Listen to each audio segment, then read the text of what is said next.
को ये 3 लिखो, ठीक है ना, 1 या 2 विधि याद कर लो। बाकी कार्बिन में आपको उसको निकालना चाहिए कि कौन सी सिंगलेट कार्बिन होती है और कौन सी ट्रिपलेट कार्बिन होती है, ठीक है। तो ये आपका यहाँ पर क्या होता है बेटा, सिलेबस ये वाला कंप्लीट होता है यूनिट फर्स्ट का। देखो मेरी बात सुनो, यूनिट फर्स्ट की मतलब अपन ना बुक के अकॉर्डिंग नहीं पढ़ेंगे, ध्यान रखना। 12th क्लास तक तो बुक आती है, फिर मैंने क्या करा था 12th के बाद कोई भी पर्टिकुलर बुक नहीं आती कि ये पूरी बुक है। अपन अब किसके हिसाब से पढ़ते हैं, अपने सिलेबस के हिसाब से। तो ब्रज यूनिवर्सिटी का ऑर्गेनिक केमिस्ट्री का बीएससी पार्ट फर्स्ट का यूनिट फर्स्ट का सिलेबस अपन ने क्या कर लिया है, कंप्लीट कर लिया है। अपन कौन सी यूनिट शुरू कर रहे हैं, यूनिट सेकंड। यूनिट सेकंड का नाम है, लिखो, त्रिविम रसायन। त्रिविम रसायन,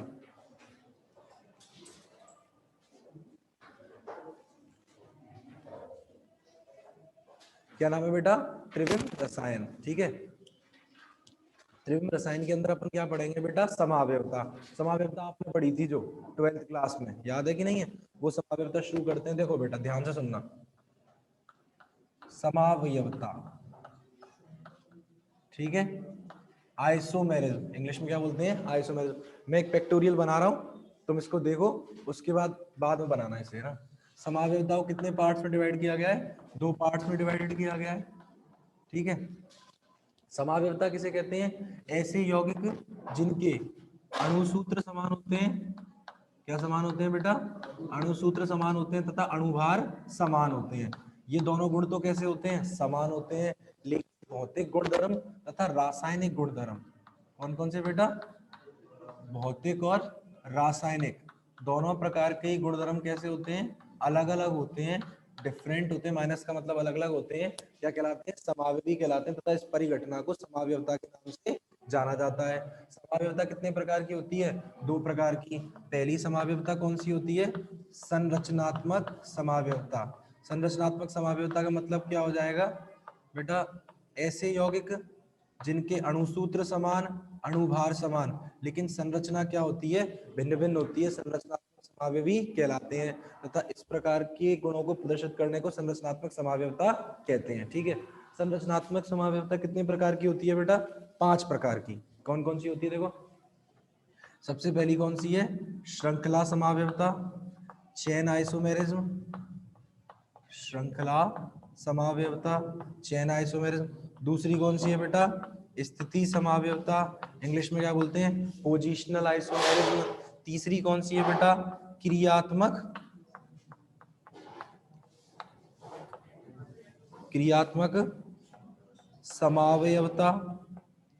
चौथी कौन सी है आपकी बेटा, मध्यावयवता, मध्यावयवता। और लास्ट कौन सी है आपकी, चलावयवता, ठीक है बेटा। तो ये कौन सी हो गई आपकी समावयवता। समावयवता में पहला प्रकार कौन सा बना है, संरचनात्मक समावयवता। और संरचनात्मक समावयवताएं कितने प्रकार हो गए बेटा, 5 प्रकार हो गए। ये 5 प्रकार मैंने आपके सामने लिख दिए। फिर आ जाओ इधर बेटा, इधर संरचनात्मक समावयवता। दूसरी कौन सी है बेटा, त्रिविम समावयवता। त्रिविम समावयवता, त्रिविम समावयवता कितने प्रकार की होती है, 2 प्रकार की होती है। 2 प्रकार की कौन कौन सी होती है, पहली है आपकी, नहीं प्रकाशिक नहीं है, पहली है आपकी विन्यासी समावयवता।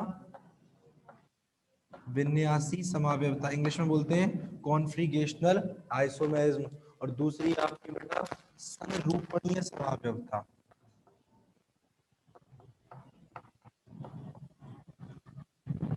संरूपणीय समावयवता की बात।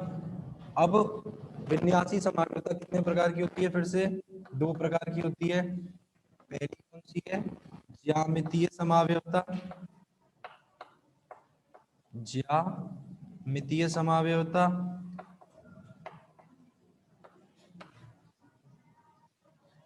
और दूसरी कौन सी है आपकी, प्रकाशिक समावयवता, ज्योमेट्रिकल आइसोमेरिज्म और ऑप्टिकल आइसोमेरिज्म,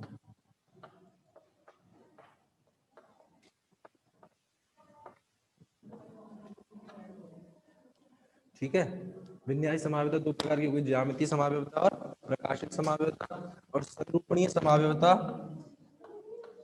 देखो ज्यामितीय समावेशिता के अंदर मैं तुम्हें क्या पढ़ाऊंगा, समपक्ष विपक्ष, 12th क्लास में आपने पढ़े हैं। इसके अलावा अगला कौन सा पढ़ाऊंगा, सिन एंटी, ये भी आपने 12th क्लास में पढ़े हैं। उसके अलावा कौन सा पढ़ाऊंगा जो आपने 12th में नहीं पढ़े, ई जेड। क्लियर है यहाँ तक की बात। आ जाओ प्रकाशक में क्या पढ़ाऊंगा मैं आपको, स्मॉल डी और स्मॉल एल। स्मॉल डी क्या होता है, डेक्स्ट्रो रोटेटरी, और स्मॉल एल लेवो रोटेटरी, दक्षिणावर्ती ध्रुवण गुणक और वामावर्ती ध्रुवण गुणक। बहुत बढ़िया। फिर पढ़ाऊंगा कैपिटल डी और कैपिटल एल। पढ़े होंगे आपने ग्लिसरैल्डिहाइड के अणु को मानक अणु मान के उसकी तुलना ग्लूकोज के अणु से की जाती है। दो प्रकार का होता है, डी ग्लूकोज और एल ग्लूकोज। और मार्केट में जो ग्लूकोज आता है वो कौन सा आता है, ग्लूकॉन डी। वो डी यहीं से आया है, समझ में आ गई यहाँ तक की बात। Small D, small L, capital D, capital L. इसके अलावा पढ़ेंगे आर एस, जो आपने 12th में नहीं पढ़े, रेक्टस और सिनेस्टर। ठीक है, बाद में बात करेंगे। संरूपणीय समावेशिता दो प्रकार की है, तो कौन कौन सी है, एथेन का संरूपणीय विश्लेषण, एथेन का संरूपणीय विश्लेषण, और दूसरा क्या है बेटा, ब्यूटेन का संरूपणीय विश्लेषण, conformational analysis of ethane and conformational analysis of butane. ये है आपके इस यूनिट का सिलेबस। ठीक है, समझ में आ गई बात। समावेशिता से शुरू करेंगे, संरचना पे आएंगे, इन सबको पढ़ेंगे। मैडम तो मैं नहीं कर सकता, तो वही करेंगे, उनको ही बुलाओ। मुझे नहीं आता यहाँ से क्या सिस्टम मैडम ये बिल्कुल।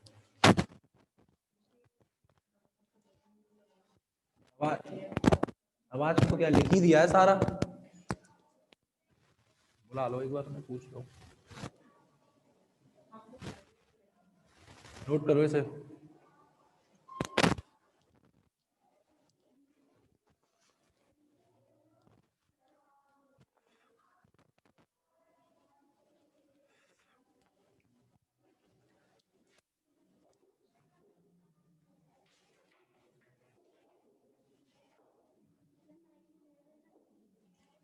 ये हो गया बेटा अपना पूरा का पूरा चार्ट।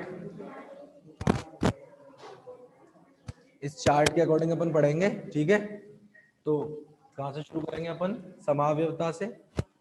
ठीक है बेटा, आइसोमेरिज्म से। समावेशिता किसे कहते हैं, चलो शुरू करूं, बना लिख लिया पूरा, नोट कर लिया। ये है पूरा यूनिट, पूरी की पूरी।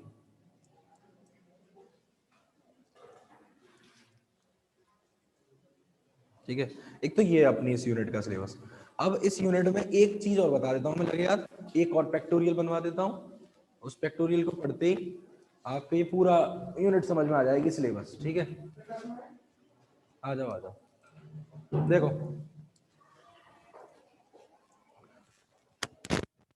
सुनो, मेरी बात को ध्यान से सुनना, मैं क्या कह रहा हूँ। जितने भी अणु हैं, जितने भी मॉलिक्यूल हैं, फोकस करो मेरे पे। जितने भी अणु हैं, जितने भी मॉलिक्यूल हैं, वो किस में प्रेजेंट होते हैं, 3D में, स्पेस में। लेकिन मेरा बोर्ड क्या है, 2D है। मेरी कॉपी क्या है, 2D है। मेरी किताब क्या है, 2D। तो 3D की चीज को 2D में प्रदर्शित करना, समझना मेरी बात, मैं क्या कह रहा हूँ। 3D के अणु को 2D में प्रदर्शित करना ही प्रदर्शन कहलाता है, रिप्रेजेंटेशन कहलाता है। अलग अलग वैज्ञानिकों ने अलग अलग प्रकार के प्रदर्शन दिए, और हम अपने सिलेबस में कुल मिलाकर कितने प्रकार के प्रदर्शन पढ़ेंगे, 4 प्रकार के प्रदर्शनों को पढ़ेंगे। तो मैं एक छोटा सा फैक्टोरियल बना के सिखाता हूं तुम्हें, देखना कैसे बनाना है। समझ में आ गई बात। जितने भी अणु हैं वो कहां पर उपस्थित होते हैं, 3D में। लेकिन मेरा बोर्ड क्या है, 2D। तो 3D के अणु को 2D में प्रदर्शित करना ही, या बोर्ड पर बनाना ही क्या कहलाता है, प्रदर्शन। इस प्रदर्शन को अपन क्या क्या करते हैं, 4 प्रकार से प्रदर्शित किया जाता है। एक तो है बेटा पहला, वेज डैश प्रक्षेपण सूत्र, वेज डैश प्रक्षेपण सूत्र, वेज डैश प्रोजेक्शन फॉर्मूला। ठीक है, दूसरा है आपका बेटा फिशर, साइंटिस्ट का नाम है फिशर प्रक्षेपण, फिशर प्रक्षेपण सूत्र, फिशर प्रोजेक्शन फॉर्मूला। ठीक है बेटा, एक है आपका सोहार्स, सोहार्स प्रक्षेपण सूत्र, सोहार्स प्रोजेक्शन फॉर्मूला, और सबसे लास्ट में आपका कौन सा है, न्यूमैन प्रक्षेपण सूत्र, न्यूमैन प्रोजेक्शन फॉर्मूला, न्यूमैन प्रक्षेपण सूत्र, न्यूमैन प्रोजेक्शन फॉर्मूला। प्रदर्शन का मतलब समझ में आ गया कि नहीं आप, कि जब 3D के अणु को 2D में प्रदर्शित करना हो तो इसको प्रदर्शित करने के कितने मेथड हैं, 4, वेज डैश, फिशर, सोहार्ट्स और न्यूमैन। वेज डैश कैसे बनता है, देखो जापान के जो लोग होते हैं वो जिस पंखे से हवा करते हैं उसको बेटा वेज टाइप बोलते हैं, और वो वेज इस तरीके से होता है, देखा होगा आपने ये वाला। तो वेज डैश में क्या कंडीशन आती है, देखो पेन देना, लाओ 4, एक जैसे देना 2-2 रुपए वाले, क्या पटाके देना 2-2 रुपए वाले।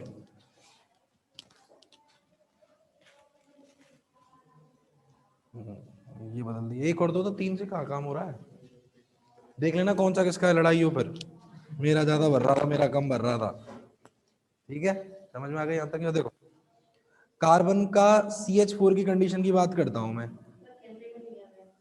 मैडम बना लो तो लेना तो।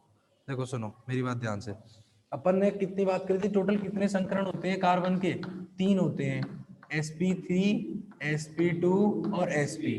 मैं बात कर रहा हूं किसकी, sp3। sp3 संकरण में क्या होता है, चतुष्फलकीय, टेट्राहेड्रल होता है, और चतुष्फल की आकृति किस तरीके से होती है, इस तरीके से होती है, समझ में आ गई यहाँ तक। अब ये मॉलिक्यूल किस में प्रेजेंट है, 3D में। लेकिन अगर मैं इसे बोर्ड पर बनाऊं, देखो इसे कैसे भी देख लो, अब देखने का नजरिया है, देखो अभी मैंने इसको ऐसे कर दिया, समझ में आ गई यहाँ तक बात, एक तो ऊपर की तरफ जा रहा है और एक नीचे की तरफ जा रहा है, सपोज दैट मुझे इसे बोर्ड पर बनाना है, क्लियर है यहाँ तक की बात। इस वाले को देखो और इसको देखो, एक तो ऊपर जा रहा है और एक कहाँ जा रहा है, नीचे जा रहा है, कर लिया यहाँ तक की बात।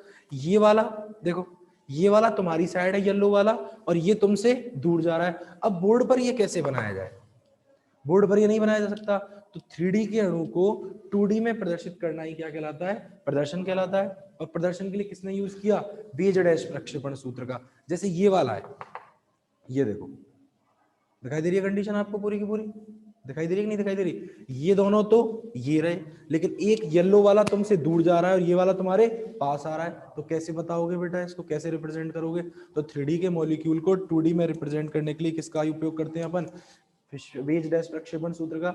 इसमें ये वाले जो हैं, ये तो ये हो गए, ये तो आप आसानी से देख लोगे, एक आपके पास आ रहा था और एक आपसे दूर जा रहा था, तो जो आपके पास आता है उस पास वाले को तो वेज से प्रदर्शित किया जाता है, जबकि जो आपसे दूर जा रहा है उसको किसके द्वारा प्रदर्शित किया जाता है, डैश के द्वारा प्रदर्शित किया जाता है। समझ में आ गई बात। अब अपने मन में एक अवधारणा मत बनाना, अपने माइंड में कॉन्सेप्ट को क्लिक सेट रखना कि वेज ऊपर आए, ऐसा कोई जरूरी नहीं है, डैश ऊपर आ जाए या वेज ऊपर आ जाए कोई फर्क नहीं पड़ता इससे।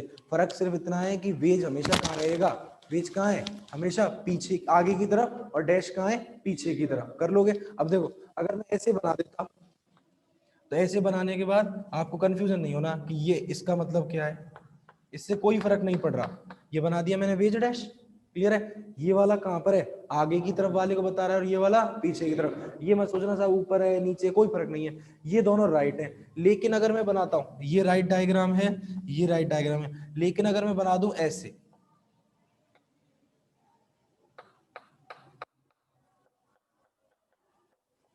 तो ये क्या होगा, गलत होगा। समझ में आ गई बात। वेज और डैश जो दोनों होंगे वो इस मुख्य चेन के, ये होती है मुख्य चेन, प्रिंसिपल चेन, इस मुख्य चेन के कहां पर उपस्थित होते हैं, बाहर की तरफ उपस्थित होते हैं, आउटसाइड प्रेजेंट होते हैं। ये वाला डायग्राम गलत है, क्लियर है। अगर मैं ऐसे बना देता बेटा, इसके अंदर वेज भी बना देता और इसके अंदर डैश भी बना देता, तो ये भी डायग्राम क्या है, गलत है। समझ में आ गया यहाँ तक। हमेशा इतना ध्यान रखना, वेज डैश जो होंगे these are present in external angle of principal chain, ये मुख्य श्रृंखला के बाहर की तरफ उपस्थित होते हैं। समझ में आ गया यहाँ तक। अब देखो फिर से मैं क्या करता हूं, अभी अभी अपन ने यही तो बनाया था, ये तो क्या हो गई, मुख्य श्रृंखला हो गई, और ये क्या हो गई इसकी, अरे पकड़ में क्यों नहीं आ रहे अभी,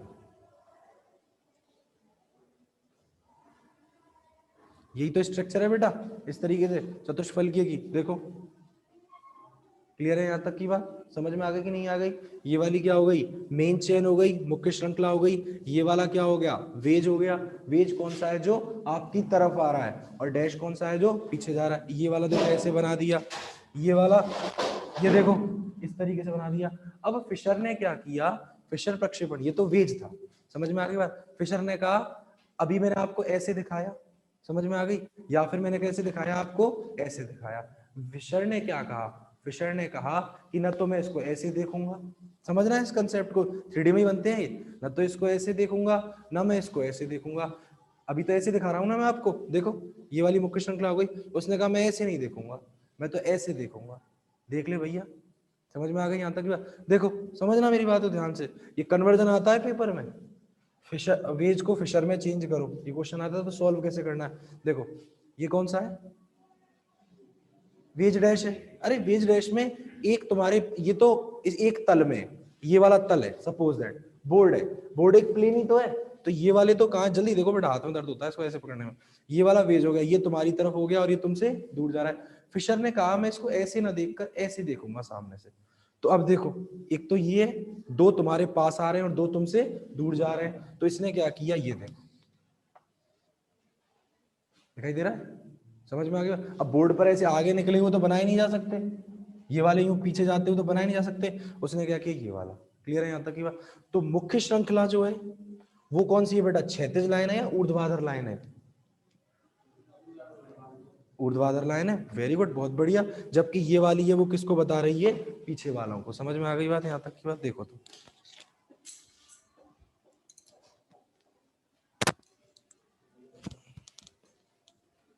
ठीक है। फिशर ने क्या किया?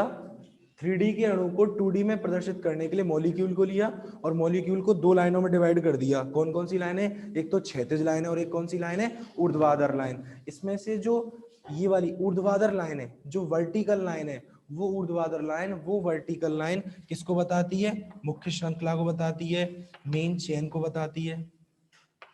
अच्छा ये दोनों जो थे, अभी आपने देखा था मैंने मॉलिक्यूल को घुमा दिया था तो कैसे स्ट्रक्चर आई थी? एक तो यूं हो गया था और एक यूं हो गया था, एक इधर चला गया था और एक इधर चला गया था। समझ में आ गई बात? ये दोनों आपसे कहा जा रहे थे दूर, दो तो आपकी तरफ आ रहे थे और दो मेरी तरफ आ रहे थे। दो आपके पास आ रहे थे और दो आपसे दूर जा रहे थे। जो दूर जाते हैं उसको किससे प्रदर्शित करते हैं? वेज से या डैश से? डैश से। तो इस डायग्राम को पेपर में कई बार इस तरीके से ही बना कर देता है। वेरी गुड, देखो समझ जाओगे इसका मतलब। पर देखो ध्यान से देखना, मॉलिक्यूल दिमाग में तो 3D में घूमना चाहिए और कॉपी में किस में घूमना चाहिए? 2D में। ये चेंजिंग आपको आनी चाहिए। तो समझ गए, ये है वेज डैश, ये है फिशर। फिशर में ये मुख्य श्रृंखला होती है और ये वाली अलग होती है। अब अगला कौन सा प्रक्षेपण सूत्र है? सुहार्स प्रक्षेपण सूत्र, सुहार्स प्रोजेक्शन फॉर्मूला। सुहार्स भी एक वैज्ञानिक था। सुहार्स ने क्या किया? देखो सुनना मेरी बात को ध्यान से। सपोज दैट मैंने तुम्हारे आगे एक फॉर्मूला लिखना है, C2H6 लिख दिया। ये क्या है? कार्बन है और ये क्या है? कार्बन है। C2H6 में कितने कार्बन है? दो कार्बन है जो आपस में किससे जुड़े हुए हैं? एकल बंध से जुड़े हुए हैं। समझ में आ गई बात? तो देखो अब इसका क्या है, इसको पेन से नहीं बना सकते अपन एक साथ, ये इमेजिनेशन करना, अब कल्पना शक्ति का उपयोग करना अपनी का। ये कार्बन है और ये कार्बन है। क्लियर है यहाँ तक की बात? एक ये कार्बन है और एक ये कार्बन है। भाई अभी तो सीधा बंद है, इस तरीके से देखो, समझ में आ रही है ना? तो जहां से मैंने पकड़ रखा है वहां पे क्या है? कार्बन। अब मैंने क्या किया? इसको थोड़ा सा टिल्ट कर दिया, कर दिया। अब इस कार्बन से कितने हाइड्रोजन जुड़े हुए हैं और इस कार्बन से देख लो जुड़े हुए हैं, एक दो तीन हाइड्रोजन और एक दो तीन, तीन और तीन छह। तभी तो संयोजकता वैलेंसी इसकी पूरी हो रही है। एक हाइड्रोजन इस तरीके से होगा, पंखे से तीन पंखुड़ियां जुड़ रही है ना, ये मान लो एस जुड़ रही है तीन, एक दो और तीन। क्लियर है यहाँ तक की बात? एक दो तीन। क्लियर है यहाँ तक की बात? तो सुआर्स ने क्या किया कि मॉलिक्यूल को उसने कहा इस तरीके से ना देख के, उसने मॉलिक्यूल को ऐसे देखा। जहां बैठे हो ना आप, दर्शक हो, आप व्यूअर हो, ठीक है ना? तो आपके हिसाब से बता रहा हूं, मेरे हिसाब से मत देखना, आपके हिसाब से। उसने फिशर ने क्या किया? मॉलिक्यूल को थोड़ा सा टिल्ट किया, कार्बन एकल बंध कार्बन को बोर्ड पर बना दिया। समझ में आ गई यहाँ तक की बात। और उसने कहा कि इससे एक तो ऊपर की तरफ लगा हुआ है और दो कहाँ लगे हुए हैं, नीचे की तरफ। एक कहाँ लगा हुआ है, ऊपर की तरफ, और एक कहाँ लगा हुआ है, नीचे की तरफ। समझ में आ गई बात। तो इस प्रकार का प्रक्षेपण सूत्र कौन सा कहलाता है, सोहार्ट्स प्रक्षेपण सूत्र। समझ में आ गया। और जब हम आगे पढ़ेंगे तब इसके बारे में और डिस्कशन कर लेंगे। फिर क्या किया न्यूमैन, फिर एक नया साइंटिस्ट आया न्यूमैन ने कहा मैं तो नहीं देखूंगा ऐसे, मैं तो अलग तरीके से देखूंगा। सोहार्ट्स ने तो ऐसे देखा था अभी अभी।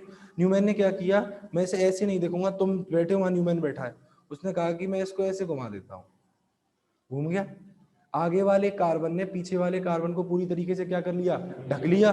समझ में आ गई यहाँ तक की बात। देख लो, अगर मैं बिल्कुल सामने से देखूंगा, अब तो तुम्हारे एंगल थोड़े बहुत चेंज है, लेकिन अगर मैं बिल्कुल फ्रंट से देखूंगा तो आगे वाला पीछे वाले को पूरी तरीके से क्या कर रहा है, ढक रहा है। तो न्यूमैन प्रक्षेपण सूत्र में आगे वाले कार्बन को तो डॉट के द्वारा प्रदर्शित किया जाता है और पीछे वाले कार्बन को सर्किल के द्वारा प्रदर्शित किया जाता है। क्यों किया, क्योंकि अगर दोनों जगह डॉट लगा देता तो अभी तो चलो मुझे पता है, लेकिन 10 दिन बाद किसी और से पूछा तो वो क्या कहेगा, ये एक कार्बन है या दो कार्बन है, एक ही कहेगा। समझ में आ गई बात। इसीलिए न्यूमैन प्रक्षेपण सूत्र में आगे वाले कार्बन को तो डॉट लगाकर और पीछे वाले कार्बन को उस डॉट को, सुनो मेरी बात, उस डॉट को, उस बिंदु को केंद्र बना मानकर बनाए गए वृत्त की परिधि के द्वारा प्रदर्शित किया जाता है। अब आगे वाले से कितने जुड़े हुए हैं बेटा, और पीछे वाले से लो तो। ये कौन सा प्रक्षेपण सूत्र हो गया, न्यूमैन प्रक्षेपण सूत्र। अब इसमें भी कई मिलते हैं, आपने पढ़े होंगे, सांत्रित, ग्रसित, ठीक है, गॉस, ठीक है ना, इस तरीके से खूब सारे मिलते हैं, वो जब हम पढ़ेंगे तो बात करेंगे। बनाओ फटाफट।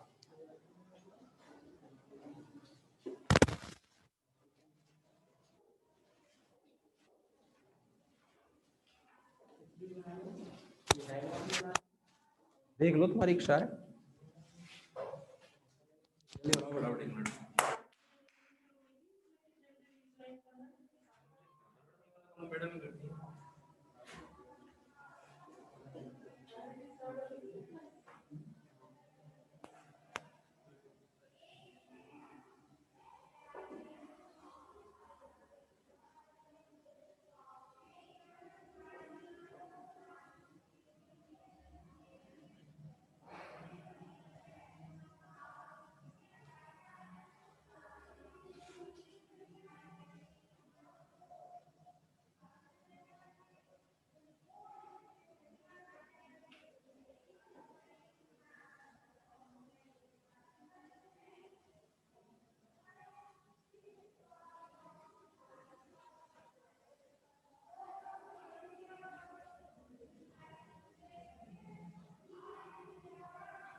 बना लिया, बनाओ फटाफट बनाओ।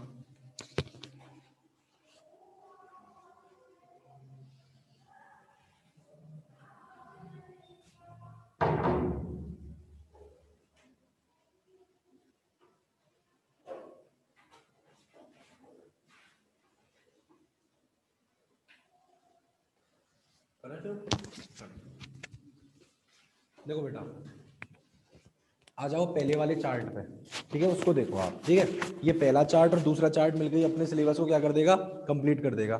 तो पहले चार्ट में हेडिंग क्या लगाई है, सबसे पहली समावयवता। तो समावयवता की परिभाषा क्या है, देखो एक्चुअली शुरुआत कैसे हुई, सबसे पहले कि त्रिविम समावयवता वगैरह की जरूरत कैसे पड़ी, तो बात है काफी टाइम पहले की, ठीक है। उस समय क्या हुआ, नई नई बीमारी, जैसे अभी एक नई बीमारी को आप सब अच्छी तरह जानते हो, कौन सी आई हुई है, कोरोना आई हुई है।